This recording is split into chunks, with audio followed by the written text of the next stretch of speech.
에스겔 26장 1절부터 21절까지인데 6절까지만 먼저 제가 읽습니다.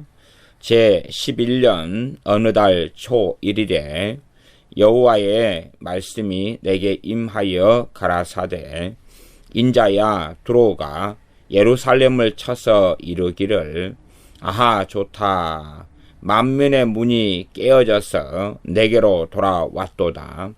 그가 황무하였으니 내가 충만함을 얻으리라 하였도다. 그러므로 나주 여호와가 말하노라.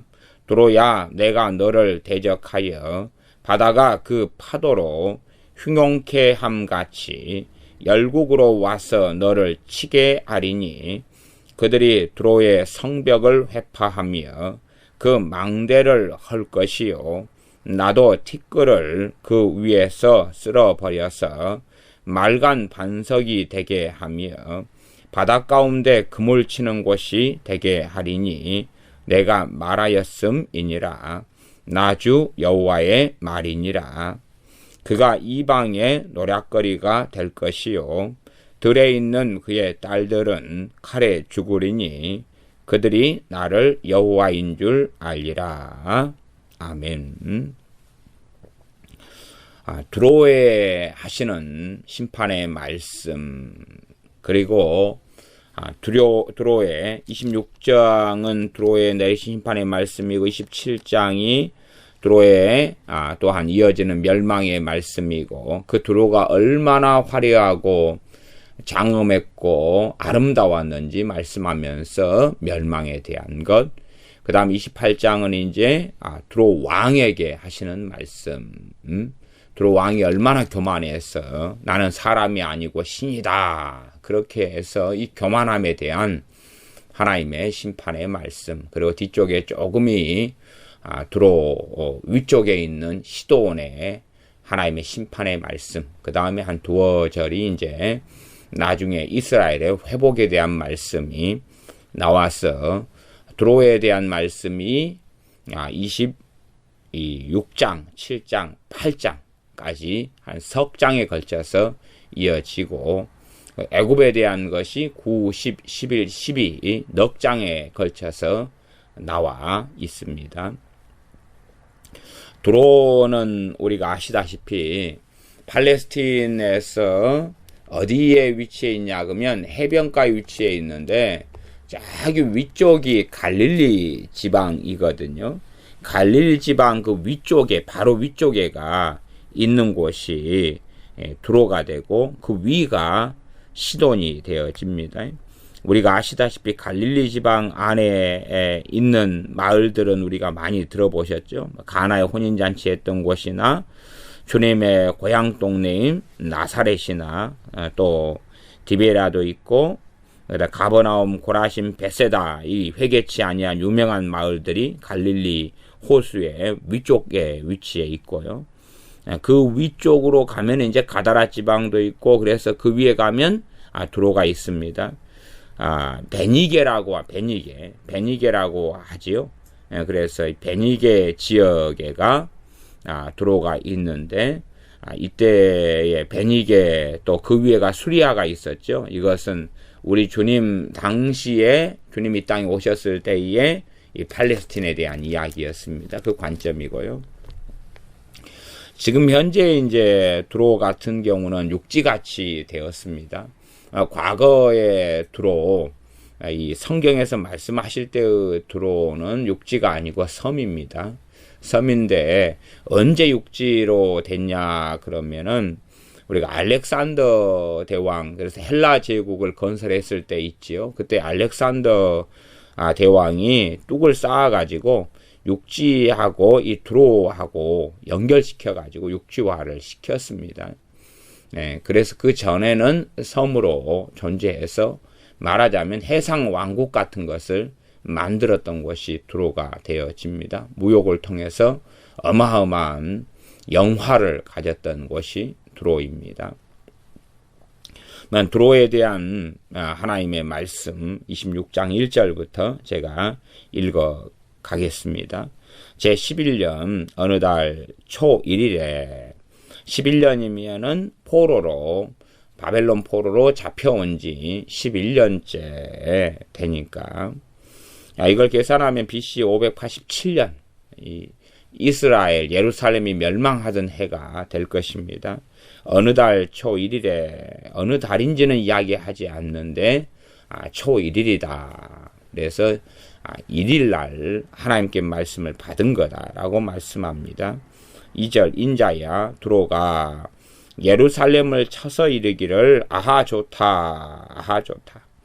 아하 좋다가 익숙하지요. 25장 2절 3절에 이 암몬이 유다 족속이 사로잡힐 때에 너가 그들을 대하여 이르기를 아하 좋다 아하 좋다. 하나님의 백성들이 어려움을 겪는 것을 보고 아하 좋다 하는 사람들의 죄가 심각하다는 것입니다. 당연히 하나님의 백성들, 하나님의 이름으로 일컫는 사람들이 고통을 당할 때에 아하 좋다 하는 사람들은 그것이 자신들의 무서운 죄라는 것을 생각하지는 않고 봐봐라 정말로 하나님이 계시면 저 믿는 사람들이 저렇게 되냐, 하나님이 계시면 하나님을 믿는다는 사람들이 저렇게 못되먹게 살거나 저런 끔찍한 일을 당하는 게 가능하냐, 그러한 합리화로서 하나님을 믿는 사람들이 어려움을 당하고 환난을 당하고 때로는 죄악 가운데 빠져 살기도 하고 그러는 것들을 보면서 자신의 죄에 대한 합리화, 하나님을 섬기지 않는 것에 대한 합리화를 합니다. 그러나 이 아하 좋다 하는 것은 끔찍한 하나님의 진노를 가져옵니다. 물론 세상 사람들은 전혀 이것이 무서운 죄라는 걸 알지 못하지요. 왜? 세상 사람들은 하나님 말씀인 진리에 따라서 살아가는 게 아니라 자신이 가지고 있는 가치관에 따라서 자신을 끊임없이 합법화하고 의인화하며 깨끗하게 만들며 무죄화하려는 그러한 속성에 따라서 살아가는 사람들이 세상 사람들의 대다수이기 때문에 그렇습니다. 두로가 예루살렘을 쳐서 이르기를 아하 좋다 아하 좋다. 쳐서 이른다 그 말은 우리가 쳐서 그것에 대하여 그 전에도 너가 예루살렘을 쳐서 어디를 쳐서 예언하라. 그 25장 2절에도 인자의 암몬 족속을 향하여 그들을 쳐서 예언하라. 그렇게 했죠. 쳐서 예언하라. 그래서 이 쳐서 예언한다는 것을 잘못 해석하고 적용하는 그 자칭 선지자라 하는 사람들의 이 어리석음에 대하여 앞에서는 말씀을 잠깐 언급하였었습니다. 예루살렘을 쳐서 이른다 그 말을 일반적으로는 그들을 책망하고 그들에 대하여 안 좋은 이야기를 하는 것을 이야기합니다. 그래서 선지자가 하는 쳐서 예언하는 것하고는 달리 두로가 하는 것은 예루살렘에 대하여 비난하고 정죄하고 안 좋은 소리를 하고 험담을 하고 구설수에 올라서 조롱하는 그런 것들을 포함하는 내용이고, 선지자가 쳐서 하는 것은 하나님의 책망, 하나님의 심판을 대언하고 애언하는 것이 되어지기 때문에 동일하게 쳐서 예언한다는 것에 같은 의미도 포함되지만 서로 다른 의미들을 가지고 있습니다. 그래서 쳐서 이르기를 아 좋다. 만문의 문이 깨어져서 내게로 돌아왔도다. 그가 황무하였으니 내가 충만함을 얻으리라. 만민의 문은 두로가 과거에 이 솔로몬이나 다윗의 영화로울 때에 그들을 섬겼고 성전을 짓기 위하여 그들이 솔로몬의 지시를 받아서 백향목 등 이런 것을 나르고 운반하고 하였던 것을 우리가 알고 있습니다. 그렇기 때문에 어떤 면에서는 이 이스라엘의 예루살렘의 하인같이 일을 하였기 때문에 그들이 과거에 경험했을 때에 이 예루살렘의 문이, 예루살렘 자체가 만민의 문이다. 세계 만민의 관문이다. 이렇게 이들은 경험하였습니다.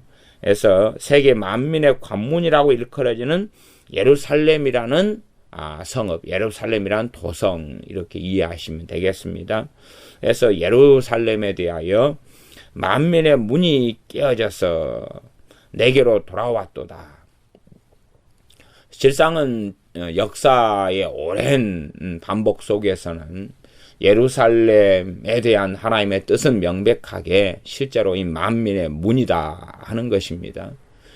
그러나 이스라엘이 하나님을 경외하기보다는 오히려 우상 숭배 속에 더 깊이 들어가고 하나님을 섬긴다 하지만 겉과 속이 다르게 무수한 우상들을 집에다 들여놓고 살아왔고 하나님 율법을 자기 마음대로 자의적으로 해석하며 잘라내고 찢어내고 도려내고 그렇게 해서 결국은 율법을 넉마 조각 이상으로 만들어서 버려버리는 삶을 살고 하나님의 성소를 더럽히는 삶을 이 예루살렘 이스라엘은 그렇게 살아왔었습니다.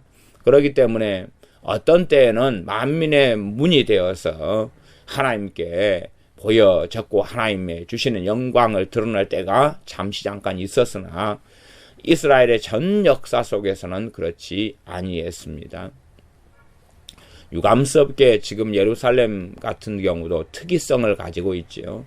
어떤 특이성을 가지고 있냐 그러면은 예루살렘을 지금 통치하고 다스리고 있는 것은 지금의 이스라엘인데 그럼에도 불구하고 그것이 어떤 면에서 분할되어 가지고 이 이슬람이 가지고 소유하고 있는 영역, 그래서 이 과거에 성전이 있었던 그 자리에 이슬람 사원 모스크가 있고 그런 부분에 그들이 점령하고 지배하고 있어서 그 과거에 성전에 있던 자리에 이 유대인들이 가서 기도를 하려고 가면 지금 이 팔레스틴 이런 정부 같은 사람들이 준비하고 폭동을 일으키고 또한 여자들 같은 경우를 사주해 가지고 돌멩이를 집어 던지게 하는 일들을 행하고 있는 것을 여러 뉴스를 통해서 우리는 접할 수가 있습니다. 그럼에도 실제로 이 예루살렘에 대하여서 당연히 유대인들은 자신들의 수도이고 조상 때로부터 하나님을 섬겨왔던 성전이 있는 곳이기 때문에 성지가 되고요. 그 다음에 당연히 예루살렘은 우리 기독교의 성지가 되어지지요. 그래서 크리스찬들도 이 성기 순례를 할 때에 예루살렘을 가고 그렇게 합니다. 물론 나아가서 이 이슬람 같은 경우도 예루살렘을 성지로 삼아가지고 있습니다. 그렇기 때문에 말하자면은 이 기독교, 유대교, 이슬람교의 성지가 예루살렘이 되기 때문에 그런 입장에서는 실제로는 지금도 만민의 문이 되는 것은 사실입니다. 그러나 사실상 이 안 좋은 의미에서의 만민의 문이고 오히려 이 만민의 문이 되는 예루살렘 때문에 끊임없는 분쟁이 일어나는 도화선이 되기도 합니다. 서로 차지하려고 하지 않느냐 하는 겁니다. 참으로 하나님을 바르게 예배하고 섬겼더라면 인류 역사는 참 많이 바뀌었을 것입니다. 예루살렘이 유다가 이스라엘이 하나님의 길을 걸어갔더라면 인류 역사는 참 많이 바뀌었고 예루살렘이 정말로 만민의 문의 구실을 제대로 하는 것을 볼 수 있었을 것이고 우리 주님께서 이 땅에 오셨을 때에 참으로 예루살렘이 정말 주님을 섬기고 따랐다면 그러면 그들은 지금도 믿는 사람들에게서는 장자의 그런 권세를 가지고 있었을 것입니다. 그러나 지금은 오히려 구약 성경만 믿는다고 하지만 제대로 해석하거나 제대로 읽거나 제대로 말씀을 깨닫지도 못한 채 유감스럽게 지금 현재의 이스라엘은 소수 주님께 돌아온 사람들을 제외하고는 적그리스도의 세력으로 계속하여 남아있고 그렇게 행하고 있습니다. 세계의 부의 많은 부분을 유대인들이 가지고 있고 그들은 마귀의 하수인이 되어져서 이 세계 경제를 주물럭 하는 길을 걸어가고 있습니다. 만민의 문이 깨어져서 내게로 돌아왔도다. 그렇게 예루살렘이 무너질 때에 이 두로는 너무 좋아한다는 것입니다. 물론 두로의 이 대표성을 이야기하고 예루살렘도 대표성이란 단어로 씁니다. 당연히 그 안에 든 사람들을 이야기하지요. 사람들을 이야기해요. 예루살렘도 단지 그냥 예루살렘의 어떤 성문이나 성벽이나 성전이나 성소 같은 것만을 이야기하는 게 아니라 거기에 있는 예루살렘 사람들, 다시 나아가서는 이 유대인들을 다 이야기하는 내용이 됩니다. 그가 황무하였으니 내가 충만함을 얻으리라. 이 하나님의 백성들인 예루살렘을 그들은 이 두로는 경쟁상도로 여겼습니다. 경쟁상도로 여겨서 시기하고 질투했다는 사실입니다. 시기하고 질투했다. 그래서 시기하고 질투심 때문에 아하 좋다 그러는 것입니다. 시기하고 질투했으니 아하 좋다. 그가 황무하였으니 내가 충만함을 얻으리라. 그가 황무하였으니 내가 충만함을 얻으리라. 야, 잘됐다. 이제 너 것이 다 내 것이다. 너가 무너졌으니까 너가 과거에 누리던 것은 내가 다 누릴 수 있을 거야 하는 시기질투의 화신이 되어서 산 이가 이 두로였다는 것입니다. 그러니 아무리 이 하나님에 대하여 때로는 이 예루살렘과 이스라엘이 개떡같이 믿었다 그럴지라도 하나님에 대해서 알려지고 전파가 바로 가까운 이 이웃, 이 갈릴리 지방 위쪽에 있는 두로에 전파될 수밖에 없지요. 또 우리가 아시다시피 다윗이나 솔로몬 시대 때에 하나님에 대한 전파가 되어집니다. 그러지만 이들은 시기하고 질투를 하고 있으니 이스라엘의 하나님을 자기의 하나님으로 섬깁니까? 섬기지 않겠습니까? 섬기지 않지요. 시기질투하니까. 시기질투하는데 이스라엘의 하나님을 자기들의 하나님으로 섬기고 모시면 이스라엘에 대해서는 약자가 되지 않습니까? 아쉬운 소리 해야 되고 우리도 너희들의 성전에 들어가서 우리도 하나님께 기도 좀 할 수 있을까? 그러면 또 이 예루살렘도 못돼 처먹었기 때문에 뭐다 올려면 통행세 내놔 뭐 그렇게 갈 것 아닙니까? 서로가 악하고 못됐기 때문에.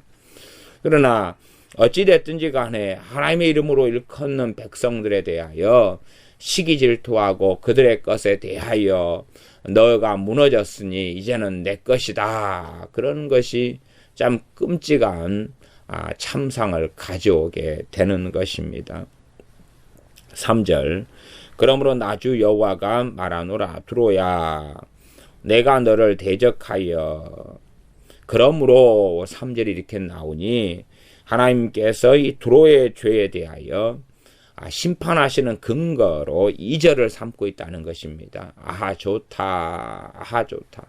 하나님 백성이 하나님의 이름으로 일컫는 예루살렘이 무너지고 패망하니까 아하 좋다. 그 다음에 이제는 만민의 문이 깨어져서 내게로 돌아왔다. 내가 이제 만민의 문의 구실을 하겠다. 내가 너가 가졌던 영광을 이제는 내가 누리겠다. 너가 무너졌으니 이젠 다 내 것이다.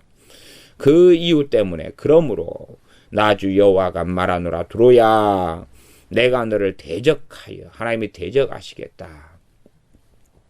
두로의 핵심적인 죄에 대해서는 두로 왕에 대한 이야기로 28장에가 나오는데 교만이라 이렇게 말씀합니다. 우리가 베드로 전서를 통해서나 야고보서를 통해서나 하나님께서 교만한 자를 대적하신다라고 믿는 신자들에게 말씀하시는 것을 우리는 듣습니다. 여기에 대적이라는 일이 하나님의 대적하신다는 것이 무슨 일인가 하는 것을 들을 때에 믿는 사람들이 정말 교만하지 않도록 하나님 앞에 경성해야 되고 정신을 차려야 됩니다. 성경은 명백합니다. 교만한 자를 대적하겠다라고 말씀하시는데 어리석은 사람들은 그 성경을 믿는 이들에게 주시는 말씀인 줄 읽다가 그런 부분만 나오면 나한테는 해당이 없어. 불신자에 대한 이야기야. 그렇게 어리석게 생각하고 맙니다. 참 성경을 자기 입맛대로 합리화하는 것이지요. 대적한다는 의미를 보시면 3절 내가 너를 대적하여 바다가 그 파도로 흉용태함 같이 열국으로 와서 너를 치게 하리니. 바다가 그 파도로 흉용하게 한다. 바다에서 파도가 해일처럼 치는 걸 이야기합니다. 그렇게 이 바다가 파도를 일으키죠. 바다 안에 바람을 통해서 파도가 막 거세게 일어나는 그런 것. 파도가 크게 일어나는 해일처럼 되면 덮쳐오는 거죠. 그런 것처럼 열국으로 와서 너를 치게 한다. 파도가 쳐서 이 파도가 섬에 부딪히고 바위에 부딪히고 땅을 뒤덮고 하는 것처럼 열국이 너를 친다. 이게 하나님의 대적이다 그 말입니다. 그러면 예수님 믿는 사람들이 교만하면 무슨 일을 겪겠습니까? 기본적으로 이 대적의 의미를 살펴보면 그런 것 아닙니까? 자기 주변의 사람들이 자기를 공격하게 되는 거죠. 이게 일반적인 일입니다. 직장에 가면 상사나 부하 직원이나 동료나 혹은 학생이면 학교에서 친구들이 공격하고 이런 일을 당하면 그 이유가 다 나의 교만 때문이라 이렇게 말할 수는 없으나 그러나 반드시 교만의 이유가 그 여러 이유 가운데 으뜸되는 이유다.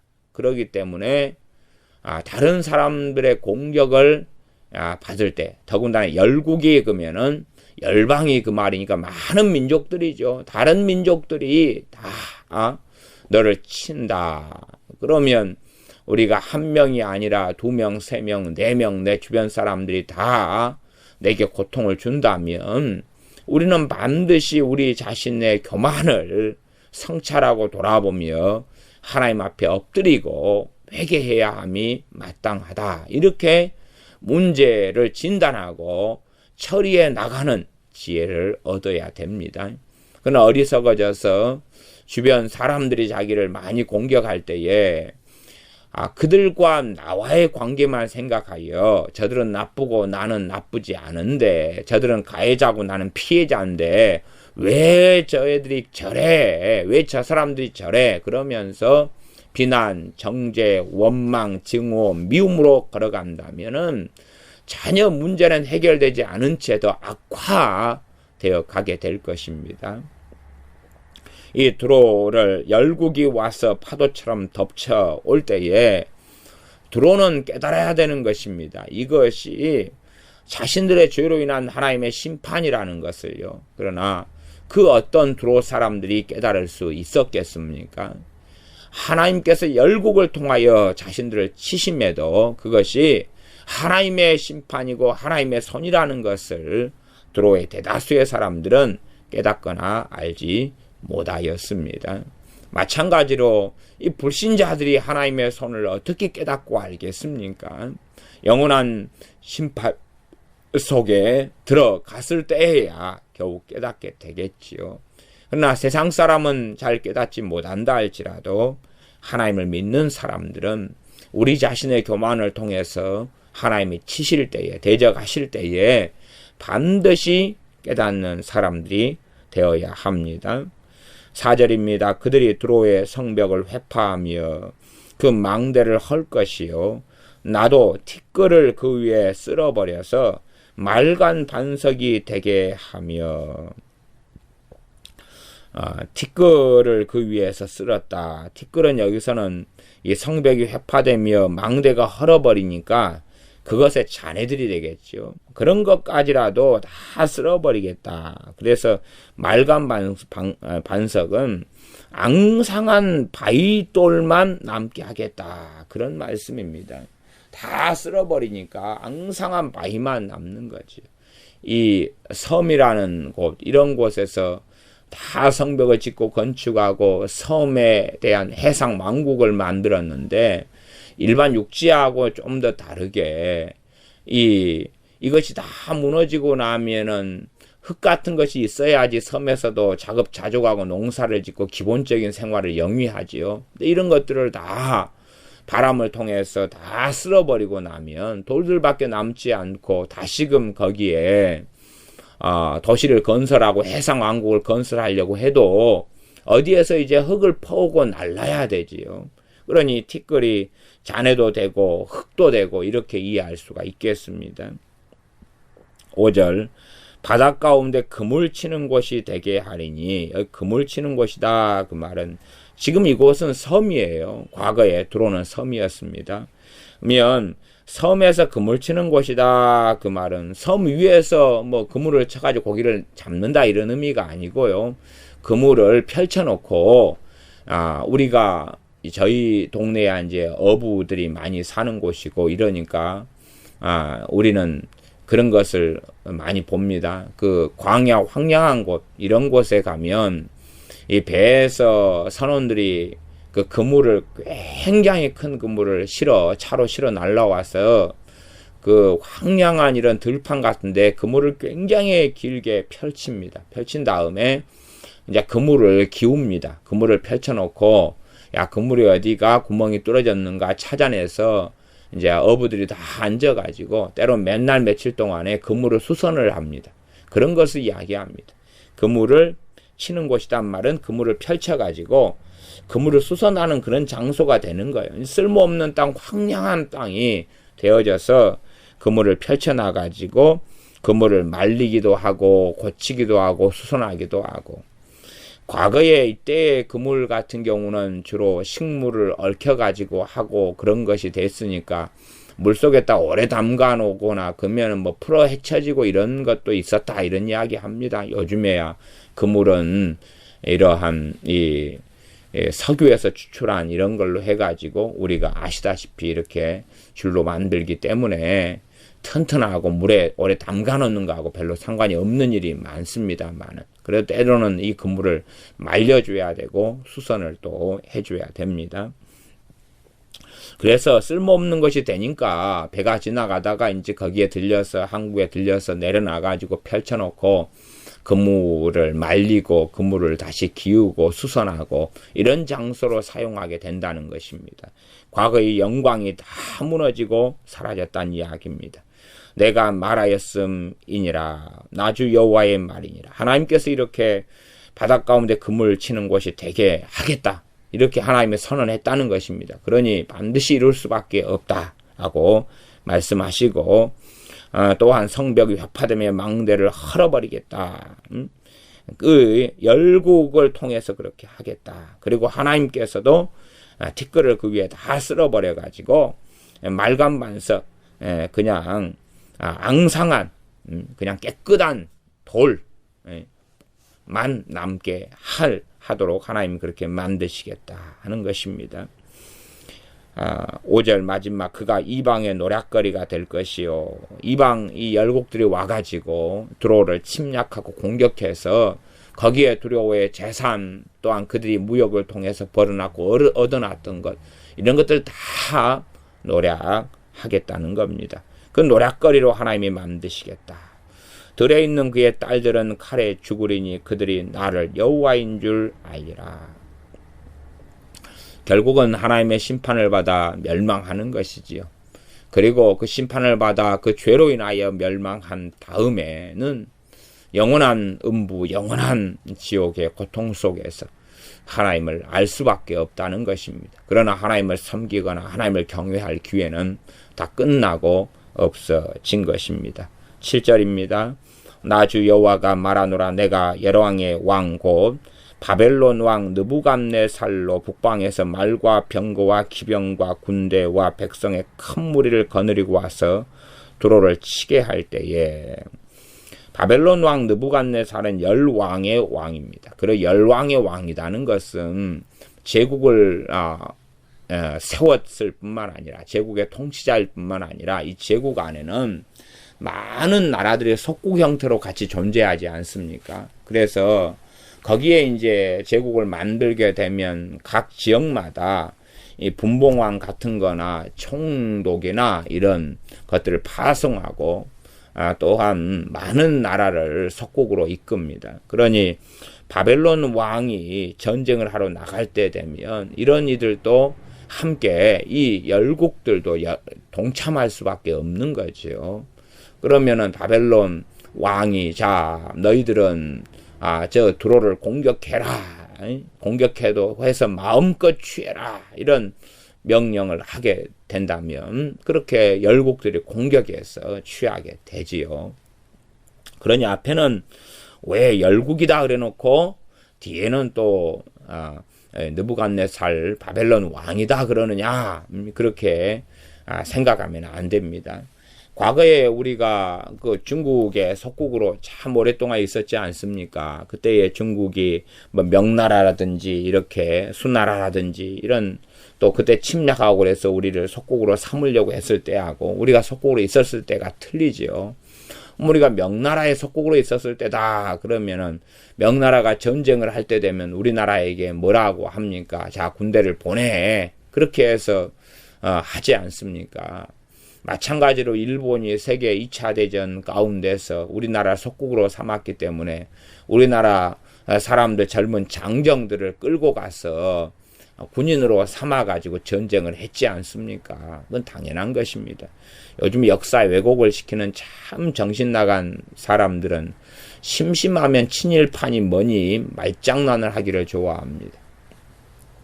아니, 대한민국 그런 식으로 말하면 일제시대에 있었던 사람들 가운데 친일파 아닌 사람이 누가 있었습니까? 그런 식으로 말하면. 아니, 여기에 속국이 돼가지고 살았으니까 다 친일파지요. 왜? 그들의 지배를 받고 그들에게 세금 냈으니까 친일파 아닙니까? 다 땅의 소유자로 본질적으로 그들로 만들어 놓고 거기에서 땅 분할받아 분배받아 농사짓고 살았으니 다 친일파지요. 더군다나 독립군이라고 주장해도 그 몇 명이나 있었고 나아가서 독립군들이 우리나라에서 소위 말하면 이 한반도에서 친일파가 돼가지고 농사 지어가지고 거기에서 군자금 얼마씩 줘가지고 먹고 살았으니까 걔네들도 친일파지요. 도대체 친일파 아닌 이가 누가 있다고 친일파 말장난을 가지고서 확대 해석해가지고 정신 나간 짓을 하냐 그 말이지요. 기껏해야 뭐 이완용이 그 일파하고 정말 이 일본의 앞잡이가 돼가지고 행하는 친일파하고 구분을 해가지고 해야 되는데 참 이 대한민국 국민들의 상식이 부족하고 머리에 총 맞아가지고 살기 때문에 이 정상적인 사고 자체를 하지를 않는 것을 봅니다.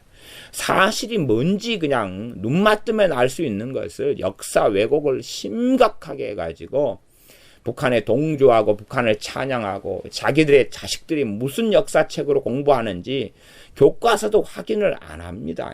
야, 참 이 심각한 대한민국의 상황입니다. 뭐 손석희나 이 정신 나간 인간들이 가지고 선동을 일삼는 것, 또 문재인이 같은 문재아가 끊임없이 선동을 일삼는 것을 가지고 진리처럼 보니 야, 이거 뭐 또라이들의 세상도 아니고 도대체가 이 대한민국이 어디로 흘러가려고 이 국민들이 나라를 망해가지고 비참한 속에 살는지. 정교주애들 북한은 그렇게 찬양하니까 정교주애들은 그냥 북한에 가 살면 되지 뭘라고 이 땅에 살면서 우리의 다음 세대들을 다 쫑치냐 그 말입니다. 참 정신나간 인간들이 이 땅에 너무 많습니다. 하나님께서 내가 열왕의 왕 곧 바벨론 왕 느부갓네살로 북방에서 말과 병거와 기병과 군대와 백성의 큰 무리를 거느리고 와서 두로를 치게 할 때에 그가 들에 있는 너의 딸들을 칼로 죽이고 너를 치려고 움제를 세우며 토성을 쌓으며 방패를 갖출 것이요 공성태를 베풀어 내 성을 치며 도끼로 망대를 찍을 것이며 말이 많음으로 그 티끌이 너를 가리울 것이며 사람이 회파된 성 구멍으로 들어가는 것 같이 그가 내 성문으로 들어갈 때에 그 기병과 수레와 병거의 소리로 인하여 내 성곽이 진동할 것이며 말이 원체 많으니까 그 티끌이 너를 가리운다. 말이 막 한꺼번에 그냥 막 수천 마리, 수만 마리가 달리면은 먼지가 얼마나 일어납니까? 이것이 그냥 이 성을 덮을 정도가 되어진다는 겁니다. 또한 병거의 소리, 기병과 수레 소리 때문에 내 성곽이 진동한다. 그만큼 어마어마한 군대로 공격하는 것입니다.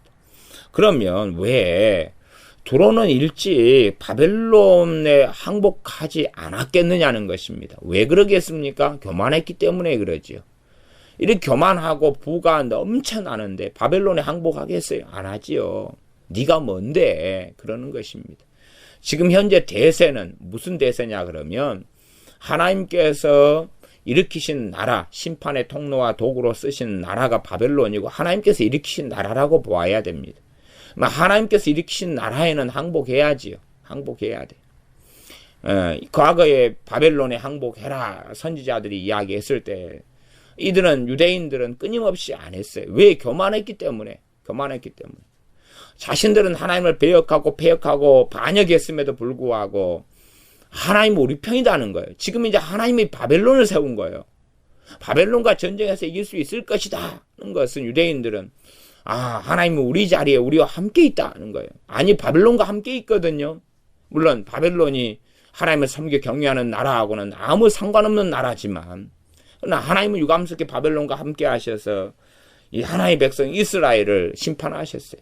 그러나 유대인들은 하나님이 자신을 떠나신지도 알지 못하고 자신을 공격해 오는 바벨론과 함께 있는지를 전혀 깨닫지 못하고 그래서 하나님 우리와 함께 하시도다. 그리고 예루살렘 성벽을 의지해가 전쟁하고 다 회파되고 무너졌지요. 두로도 마찬가지입니다. 지그들이 가난뱅이고 없고 그러면은 우리는 절대 안 돼. 그리고 빨리 성문을 열고 항복하고 환영했으면은 이 두로도 이 열왕의 왕이 바벨론 왕 느부갓네살인 것처럼 그 열왕 중에 들어갔겠죠. 열국 중에 들어갔겠죠. 그래가지고 바벨론이 공격하러 갈 때에 나를 따르라 할 때 그리고 함께 갔겠죠. 그러나 이 교만해가지고 빨리 항복할 때 항복하지 않고 그렇게 되었으니 이 무서운 운제와 토성을 쌓고 이 공성태를 베풀고 9절 너 성을 치며 도끼로 망대를 찍어버린다. 그런 심판이 나타납니다. 11절 그가 그 말굽으로 내 모든 거리를 밟을 것이며 칼로 내 백성을 죽일 것이며 내 견고한 석상을 땅에 엎드려뜨릴 것이며 원체 이 부유하고 많기 때문에 돈이 많고 부유하니까 그리 되면 예술을 많이 하지요. 그리고 많은 이런 조소물들을 만들고 석상을 만들지요. 이것저것 만들지요. 또 우상도 석상으로 만들고요.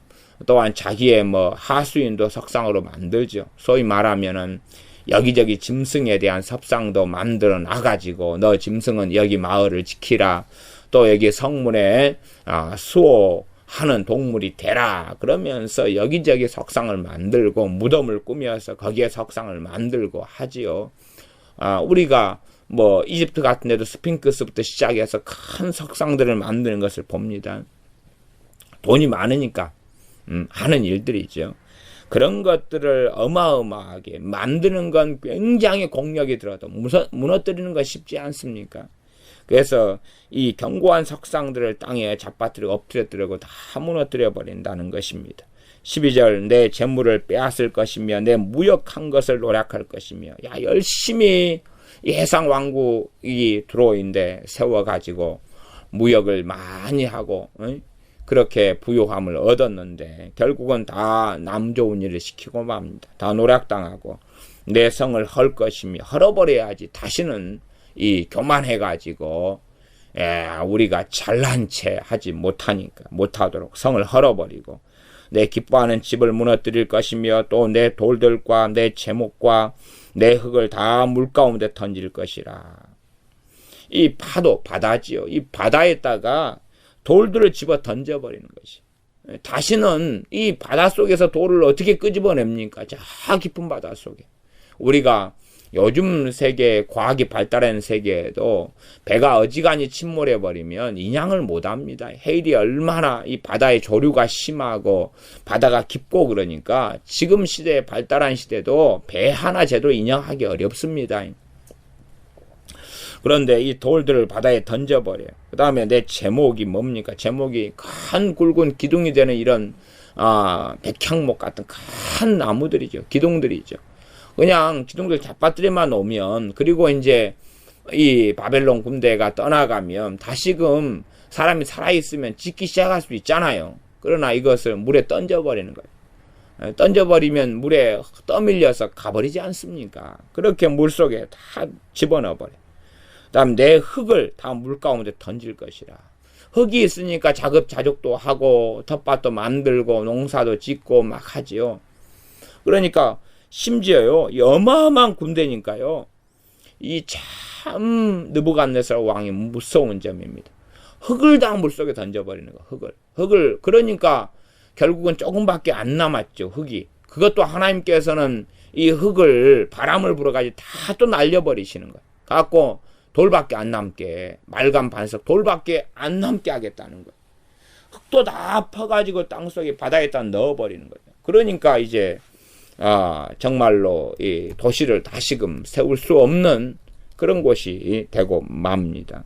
얼마나 하나님께서 바벨론을 통하여서 이 심판하시는 것이 무서운지 이미 애언을 지금 하고 계시는 거예요. 이렇게 해서 하겠다는 거예요. 하나님 바벨론 왕을 통해서. 그러니까 아하 좋다. 그러고 야 너가 무너졌으니까 너 것이 다 이제 내 것이다. 에? 우리 차지가 되었다. 너가 황무하게 되었으니까 내가 충만함을 입는다. 회사에서도 경쟁하면서 야 저 사람이 이번에 승진 못하고 떨어졌어. 그러니까 저 사람 자리는 내 것이야. 이런 시기 질투가 얼마나 무서운 것이니. 더군다나 하나님의 백성을 하나님의 자녀라고 일컫는 이들을 시기 질투한다는 것은 정말 무서운 일이 되어집니다. 물론 세상 사람들은 알지 못하고 평안하게 살다가 죽을 수도 있고 알지 못한 채 하나님의 진노의 심판 속에 이 땅의 삶에 죽고 영원한 지옥의 고통을 받겠지요. 그것이 역사에 반복되는 것입니다. 세상 사람들은 다 교만하고 다 악하여서 자기중심적으로 끊임없이 생각하기를 원합니다. 끊임없이 내가 옳다 그러면서 교만하고 뽐내면서 살아가기를 원하기 때문에 이 교만한 이들은 하나님께 돌아오고 하나님 앞에 서는 것이 정말로 어렵고 그 교만이 꺾어진 다음에야 얼마나 기회를 얻게 되지만은 그런 일들이 드물다는 것이 문제가 됩니다. 심지어 교만이 꺾어졌어도 그러나 교만할 것들이 꺾어졌는데도 그 교만을 그치지 않는 사람들도 아주 많습니다.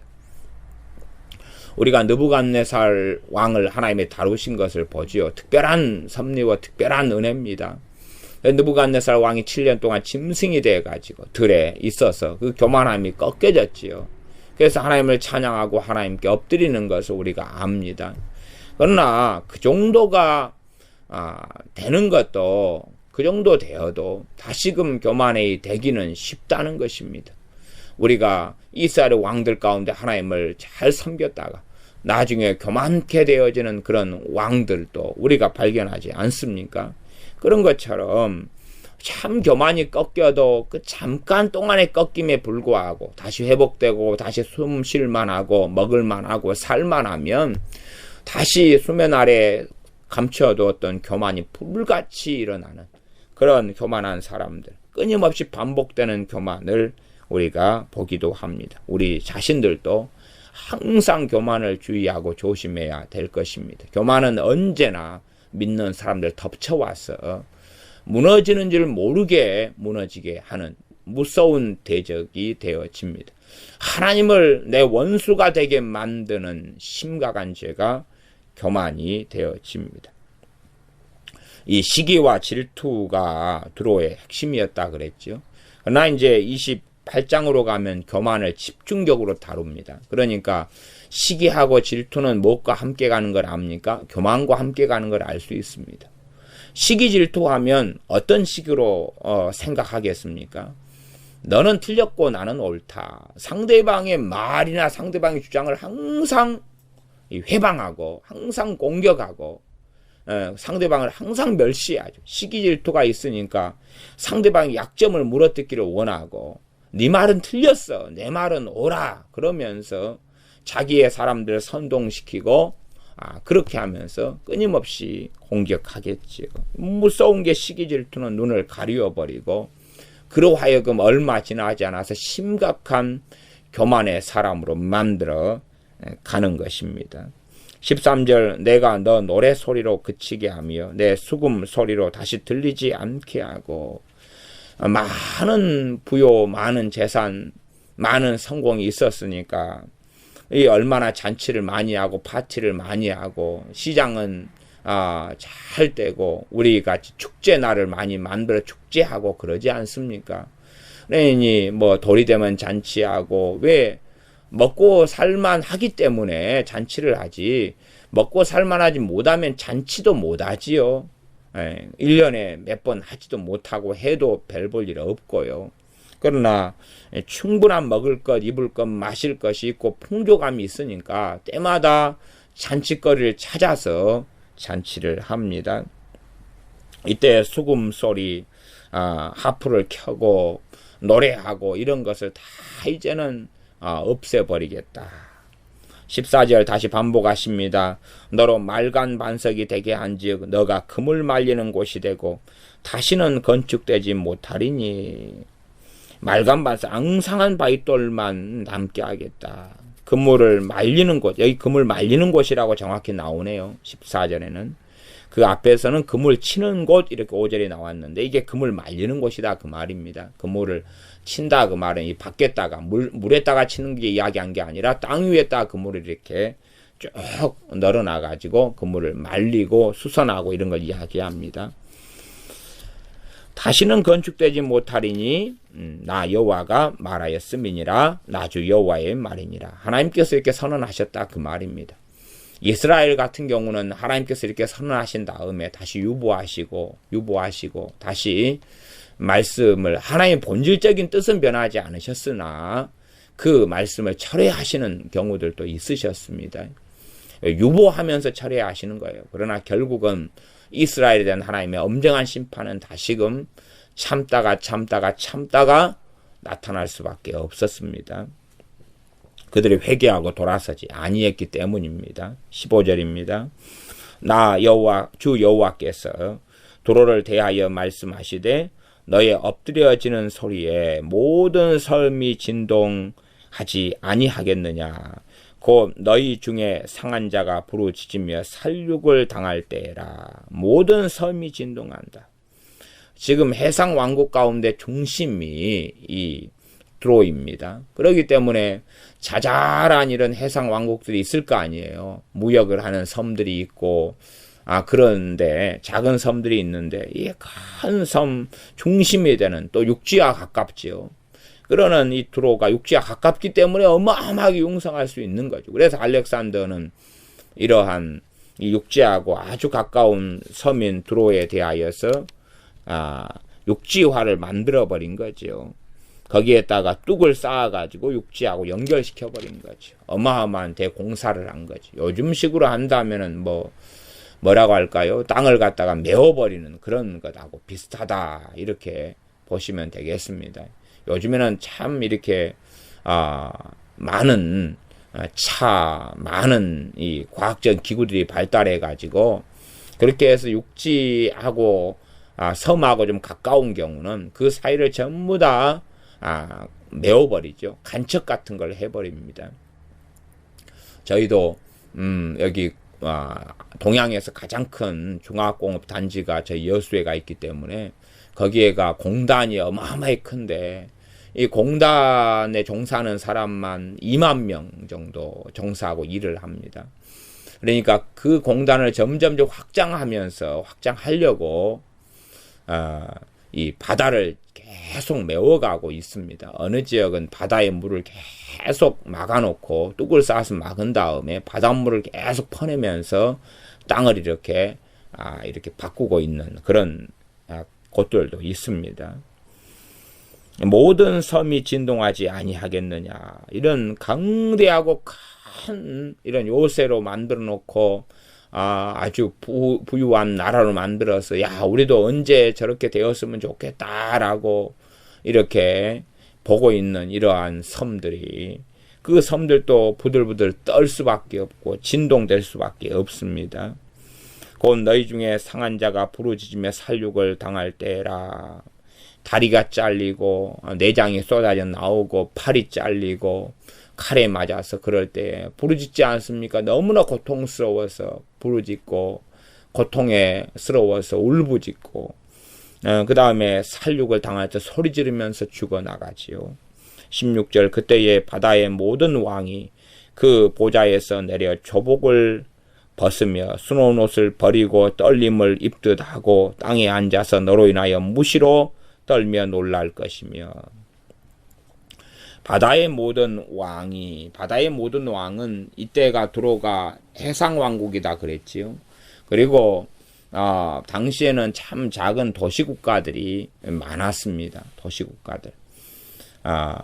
우리도 기억하시다시피 이때 훨씬 이후에인데도 이후에 고구려백제 신라시대에 이 지역의 마한 변한 진안 그리고 그 앞에 동해 옥저 이 작은 곳들이 나라를 형성하고 있었잖아요. 그런 것처럼 당시에는 이렇게 많은 이 민족이나 많은 도시국가 연합이 별로 되지 않았을 때들이 많습니다. 그러니까 바벨론 이런 제국을 만들기에도 큰 나라들이 형성되어 있었다면 큰 나라들이 연맹해가지고 막을 수도 있겠죠. 큰 제국의 발호를. 그러나 주로 도시국가들이 많고 작은 국가가 많으니까 이 작은 것들도 연합이 잘 안 되니까 싸워 이기기 어렵지요.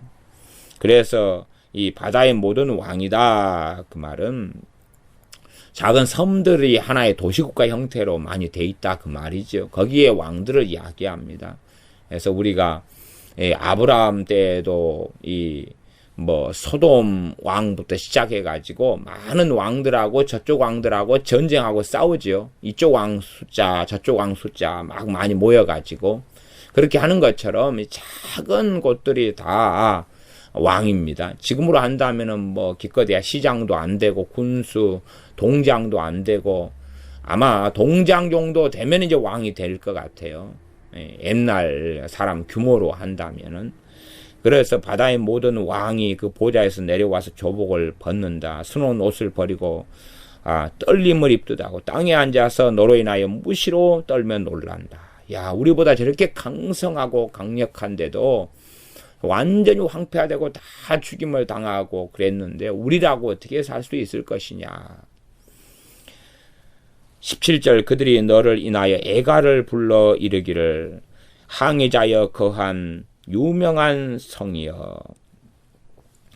항해자의 거한 바다 한가운데 거한 요새여 그 말입니다. 바다 한가운데 있었던 요새고 유명한 성이다. 항해자들이 지날 때마다 거기에 들려서 무역을 하러 들어오고 그렇게 하면서 견고한 성으로 유명한 성으로 이름을 날렸던 곳이 두로다 그 말입니다. 너와 너의 거민이 바다 가운데 있어 견고하였었도다. 이렇게 성경 그대로 두로가 지금은 육지화 됐지만은 이 바다 가운데 있는 섬이었다라고 정확히 이렇게 증언하고 있습니다. 해변의 모든 거민을 두렵게 하였더니 어찌 그리 멸망하였는고. 그만큼 해군력이 강력했다 그 말이에요. 해군력이 강력했고 배 조선 기술이 아주 좋아서 이렇게 어지간한 나라들 같은 경우도 두로보다 굉장히 힘이 강한 나라라 그래도 주로 육군이 강하지요. 그러니까 해상 왕국을 주로 공격하기 어려워요. 배에서는 일본 애들이 사무라이를 앞세워가지고 외적의 침입, 임진왜란이 일어나서 공격에 들어올 때도 우리 이순신 장군이 해군력을 굉장히 강성하게 만들어 놔가지고 배에서 공격해 버리니까 이 싸움이 안 되는 거죠. 그래서 우리가 임진왜란 때에 어마어마한 대첩들을 우리가 알 수가 있습니다. 우리가 배가 비슷할 때에도 우리는 거의 한 척도 손상당하지 않은 채 그냥 몇십 척 혹은 100단위 이상의 배들을 무너뜨려 버리죠. 왜냐하면 우리는 원거리 공격을 하고 이 일본의 사무라이 애들은 붙어가지고 싸움을 하니까요. 최근에 명랑이라는 영화가 만들어졌는데 실제로는 다 거짓말입니다. 어찌 배가 붙어가지고 싸움을 하면 그건 우리가 싸움을 못합니다. 다 그건 그냥 영화로 만든 거짓부렁이고 그것도 또 하여튼 배할 거짓부렁이 많이 있었는데 어쨌든 우리는 원거리 활, 그 다음에 포 이런 걸로 공격을 해서 일본 함대를 무찔렀습니다. 그만큼 일본의 힘이 강력하고 강성해도 이런 배에서 싸울 때는 배에서의 수상전은 또 다른 거다 그 말이에요. 그럴 정도로 드론은 자신보다 이 강력한 나라 숫자가 많은 나라라도 이 수상 왕국이기 때문에 해볼 만하다 그 말이에요. 너희들 육지에서 싸우면 우리가 지지만은 너희들 공격이 오면 우리는 배 위에서 배를 공격해서 다 침몰시켜 버릴 거야. 응? 그런지 너희들이 어떻게 우리한테 해볼 거야. 그러고 이런 강력한 나라였고 견고한 나라였습니다. 17주 중반에 너와 너의 거민이 바닷 가운데에서 견고하였었도다. 해변의 모든 거민을 두렵게 하였더니 어찌 그리 멸망하였는고. 해변의 모든 거민, 그건 두 가지의 뜻으로 우리가 생각해 볼 수 있겠습니다.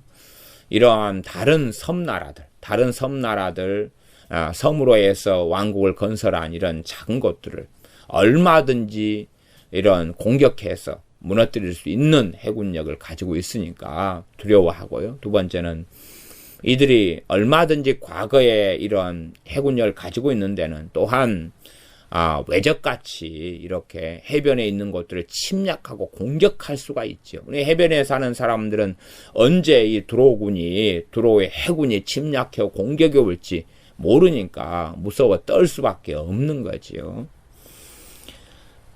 그래서 이 애가를 부릅니다. 원체 이들의 입장에서는 다른 섬의 왕, 그들의 입장에서는 참으로 강력한 나라가 드로우였고 부러워할 만한 나라였는데 너무나 순식간에 무너지니까 그럼 우리라고 해서 얼마나 순식간에 우리는 무너지는가. 누가 재산이 어마어마하게 있는데 그냥 다 무너지니까 경제적인 이런 공황 때에 무너진다면은 우리 같은 회사는 그냥 무너지겠지 하는 것 이상이 될 것입니다.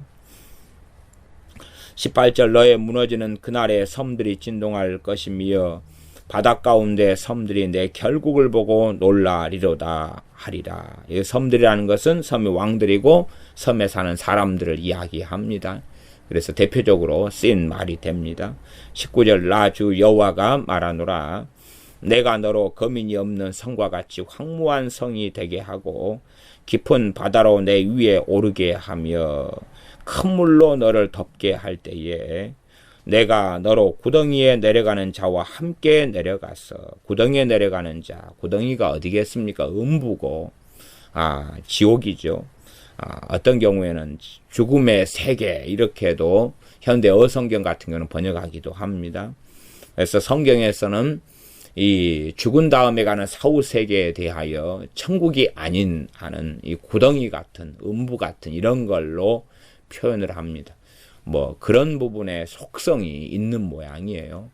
천국 지옥을 갔다 온 사람들이 지옥에 대해서 본 이야기가 많이 있지만은 주님께서 재림하신 이후에야 그 다음에 백보자 심판이 이루어진 다음에야 이제는 주님께서 복음서에서 말씀하신 그러한 불못 또한 유황 속에서 불로 인하여 소금치듯 하는 벌레도 죽지 않는 그 지옥이 실상은 등장하게 됩니다. 그렇기 때문에 많은 사람들이 보는 지옥 체험 이런 것들은 거짓이 대부분일 수밖에 없습니다. 그래 지금 현재의 지옥은 아직 주님의 백보자 심판 전이기 때문에 구약 성경에서 묘사하는 지옥이 되고 음부가 돼야지 맞습니다. 그러나 백보자 심판 이후의 지옥은 구약 성경에서 묘사하는 지옥이 아니라 우리 주님께서 말씀하시는 그 지옥이 실현되고 나타나게 됩니다. 그렇기 때문에 지금 현재 지옥 체험을 누가 한다, 천국에 누가 갔다, 과거에 천국에 간 사람들, 우리나라에서 아파트가 정말로 그냥 잘 나가고 비쌀 때에는 과거에 천국 간 사람들은 천국에서 아파트 보고 살았잖아요. 닭장. 그러니까 그런 천국 체험이나 지옥 체험이 사실은 참고는 할 수 있어도 성경하고는 비교해봐야 되고 믿지 못할 것들이 너무 많으니까 천국 지옥 체험에 매어 가지고 사는 사람들은 참 문제가 있는 삶을 살게 됩니다. 또 이 거짓말들 참 많은데요. 천국, 지옥 체험을 내가 했다. 그랬기 때문에 내 인생이 바뀌었다. 그건 다 거짓말입니다. 다 거짓말이에요. 하나의 패러다임의 변화는 가져올 수 있으나 인생은 바뀌지 않습니다. 천국, 지옥 체험으로 인생이 바뀐다고요? 그건 다 거짓말입니다.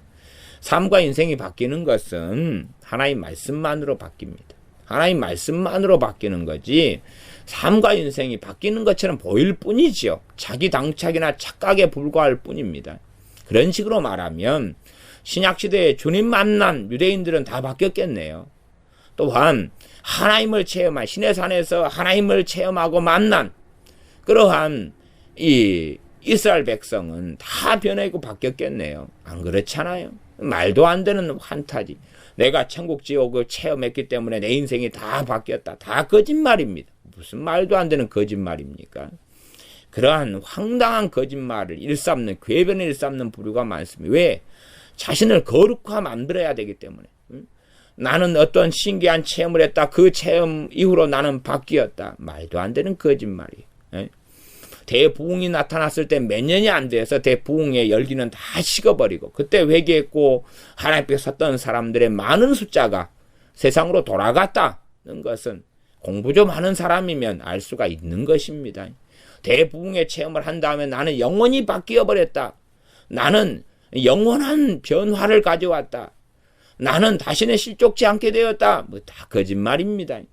그러면 가룟 유다가 사도로 부름받아서 사도가 되었기 때문에 그래서 우리 주님께서 권능을 나눠주어서 귀신을 쫓아내 병을 고치고 복음을 전하고 살았기 때문에 가룟 유다는 영원히 타락하지 않도록 변해버렸다. 그것이 천국 지역을 1000번 갔다 온 다음에 안 변했다는 것보다 더 맞는 이야기가 될 겁니다. 그러나 주님과 함께 먹고 마시고 함께 제자가 되어 사도가 되어 산 가룟 유다가 타락했고 주님을 배신했고 그렇게 해서 주님을 은삼시 팔고 목매달아 죽었던 것을 우리는 안다는 것입니다. 또한 사울 왕이 청년 사울이었을 때 성령 임함으로 그는 새 사람이 되었습니다. 그러면 그가 다시는 타락하지 않게 되었다. 그것이 어디가 있습니까? 천국 지옥 이야기하고 간증하고 다니는 사람들은요. 자신에 대한 과된 망상증에 빠져가지고 이번에 아이반 터틀 같은 경우도 그렇습니다. 그 사람이 아이반 터틀이 천국 지옥에 대해서 간증하고 다니면서 하는 최종적인 이야기들을 뭘 뉘앙스 잡고 깔고 이야기를 까냐 그러면 자기는 천국 지옥 체험을 해서 자신의 인생과 삶이 변화돼 버렸다는 것이 무엇에 대한 영광을 돌립니까? 자신의 간증에 대한 영광을 돌리지 않습니까? 아니 천국 지옥 체험했다 변화돼 버렸다? 패러다임의 전환은 가져올 수 있다 그 말이에요. 그 천국 지옥 체험이 맞다 그래도 변화의 근거는 하나님 말씀이지요. 왜 성경을 왜곡하냐 그 말이지. 자신의 체험을 그러면 자기 같은 체험을 사람들은 다 하고 싶어 할 것 아닙니까? 참 믿기도 좀 어렵지만 결론적으로 볼 때는 참 위험한 발언들을 많이 하는 사람이 아이반 터틀 같은 사람입니다. 아이반 터틀이 하여튼 모 교회에서 했던 애언들은 다 거짓말이었고요. 그 정도 가면 저 사람이 굉장히 위험한 사람이라는 것은 상식적으로 지혜만 좀 가지고 있는 사람이라면 알 수가 있습니다. 아이반 터틀의 잘못된 애언들에 대해서는 제가 몇 시간 전에 다루었었습니다. 자, 그래서 이 20절에 내가 너로 구덩이에 내려가는 자와 함께 내려가서 옛적 사람에게로 나아가게 하고 과거에 죽은 사람들과 함께 그 자리에 그대로 들어가게 되는 거지요. 너로 그 구덩이에 내려간 자와 함께 땅 깊은 곳 예로부터 황적한 곳에 거하게 할지라. 너가 다시는 사람에 거하는 곳이 되지 못하리니 산자의 땅에서 영광을 얻지 못하리라. 지금 시온에 있는 사람들 드로지요. 드로에 있는 사람들이 다 멸망받아 가는데 어디로 갑니까? 지옥에 갑니다. 그래서 20절은 뭐 이것저것보다는 이 땅의 사람, 말하자면 사람이란 존재는 영원한 존재입니다. 영원한 존재. 그러나 이 땅에서 인생은 70, 80이고 그러나 이제는 그들이 하나님 앞에 서야 되고 그들의 삶에 대하여 계산해야 되는 것입니다. 그래서 이 땅의 삶으로 이제는 인생 끝난다. 그래서 흥청망청이든지 마음껏 내 마음에 원하는 대로 살면 되겠다 생각하는 사람들의 무서운 어리석음이 이제는 입증되고 나타날 때가 반드시 찾아오게 됩니다. 이 땅에서 자기 마음대로 살면서 보기 영화에 취해가지고 사는 사람들 정말이 영원한 지옥일 수밖에는 없습니다. 그러나 영원한 지옥의 심판, 이 하나님 앞에 설 날을 생각지 않는 사람들의 비참하고 참담한 것은 구덩이에 내려가서 황역한 곳에 일단은 거하게 되지요. 아직은 주님께서 이 땅에 초림하시기 전에 하나님의 말씀이고, 나아가서 주님의 백보자 심판이 있기 전의 말씀이니까 성경은 황적한 곳에 거한다. 폐허, 황적한 곳은 폐허가 되는 곳에, 이 구덩이에, 또한 음부의 골짜기에 거하게 되는 것입니다.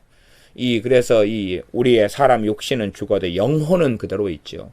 이 영혼이 이제 이런 곳에 거하게 되면서 주님의 심판, 영원한 주님의 심판을 기다리게 됩니다.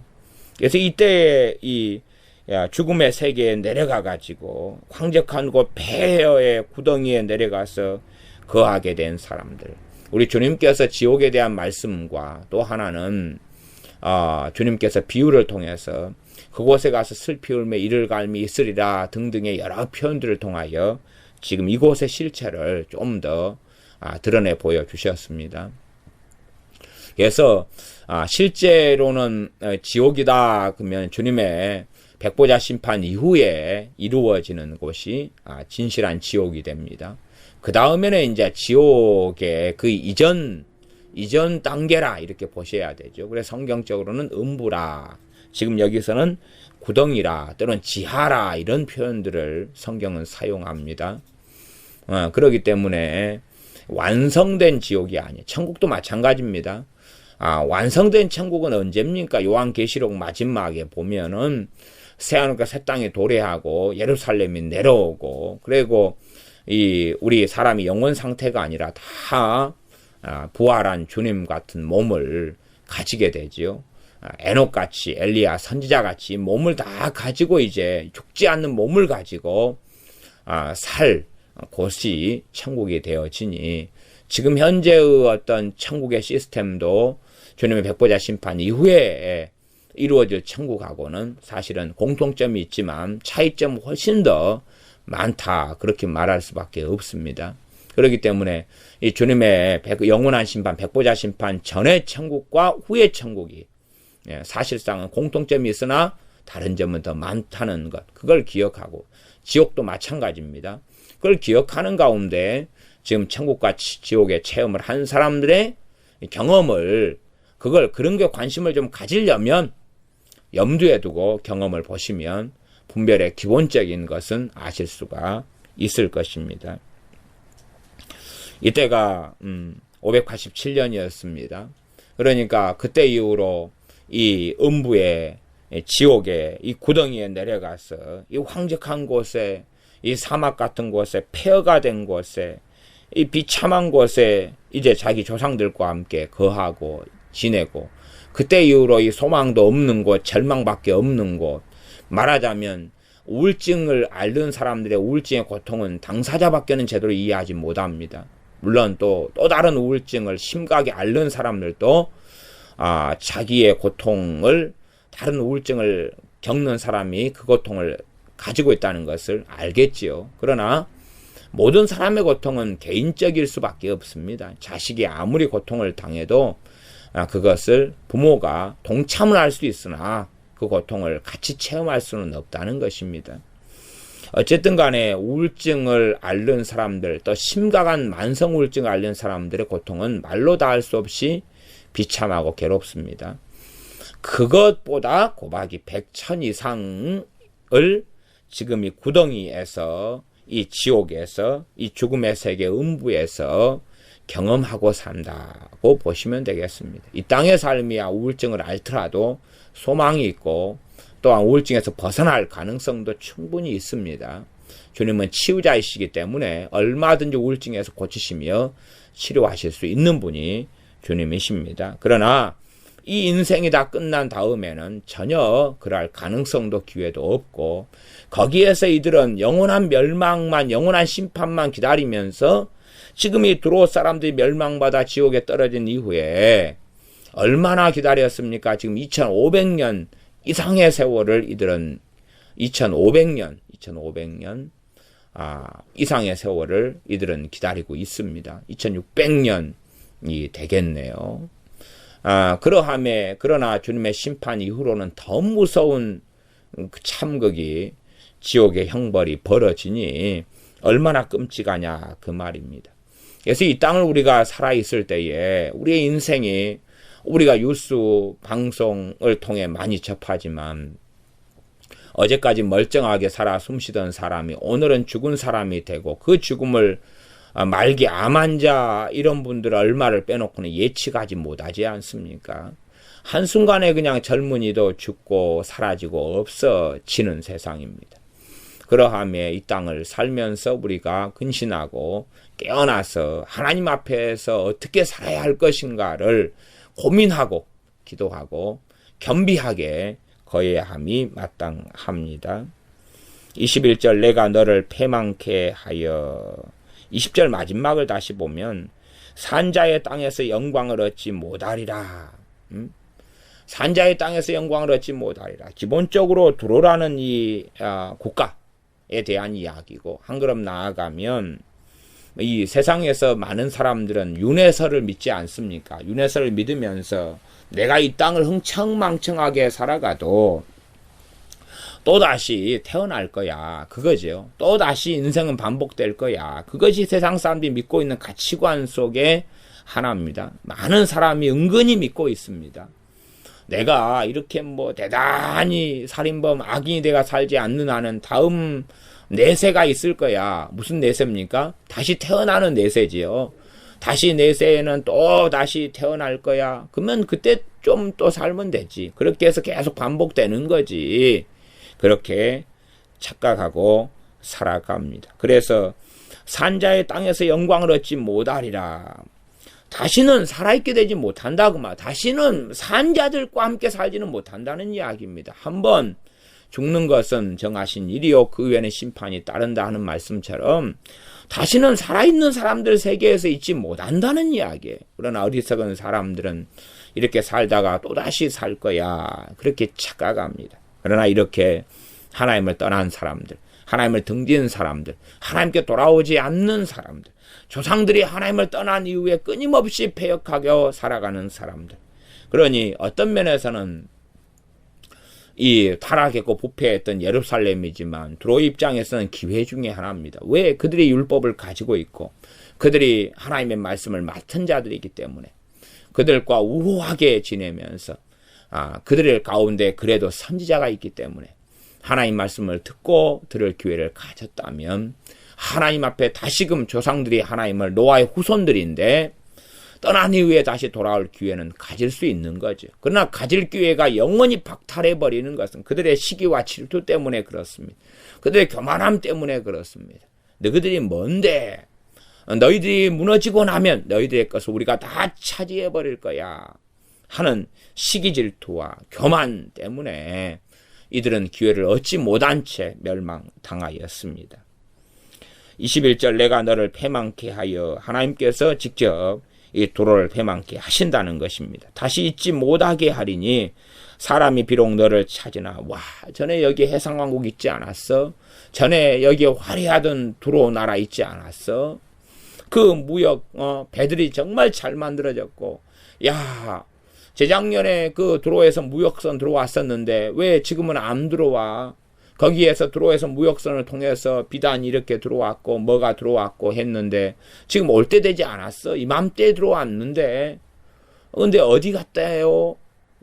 다 멸망했다는데 야 그 아름답던 곳 그 아름다운 그런 게 다 멸망했다고요? 야 그런 일이 다 있어요. 사람이 비록 너를 찾으나 다시는 영원히 만나지 못하리라. 나 주 여호와의 말이니라. 그래서 다 끝내버려서 더 이상은 이제 두로라는 나라는 세워지지 않는다 말씀하고 두로에 있는 사람들 다 칼로 다 무너뜨리고 죽이셔서 다 그들이 구덩이에 지옥 속에 죽음의 죽음 속에 음부 속에 들어간다는 것입니다. 어리석은 사람들은 한번 사람이 살다가 죽으면 다시 태어나는 윤회를 한다거나 혹은 내 존재가 없어져 버릴 테니까 이제 한번 살다가 우연히 태어난 존재 그 다음에 한번 죽고 나면 그 다음에는 다 없어져 버리니까 괜찮아 라고 생각하지만 결코 사후의 세계는 그렇게 되지 않습니다. 기도하겠습니다. 아버지 하나님, 이 두로의 시기와 질투를 보며 두로의 교만을 보며 하나님 백성들에 대한 이 두로의 시기와 질투의 강력함으로 인하여 하나님의 무서운 심판을 얻었고 이들은 시기와 질투 때문에 하나님께 돌아오며 회개하며 구원받을 기회를 상실해버렸고 하나님의 진노로 인하여 이들은 멸망당해 영원한 죽음의 세계 속에 들어가서 지금도 우리 주님의 심판을 기다려 더 무서운 불의 지옥의 심판을 기다리는 이런 자들이 되고 말았습니다. 이 어리석은 사람들은 윤회를 믿거나 한번 죽은 다음에는 죽음 뒤에 아무것도 없어 라고 착각하며 살아가지만 하나님께서 말씀을 통하여서 한번 죽은 후에는 하나님의 영원한 심판이 기다리고 있으며 지옥이 기다리고 있다고 증언하시고 말씀하시며 많은 사람들이 기회를 다시금 얻어서 하나님 백성에 대한 시기 질투를 버리고 또한 교만함을 무너뜨리고 하나님을 만나며 하나님을 예배하며 회개하며 돌아서는 은혜를 얻게 하여 주시옵소서. 예수님의 이름으로 기도하옵나이다. 아멘.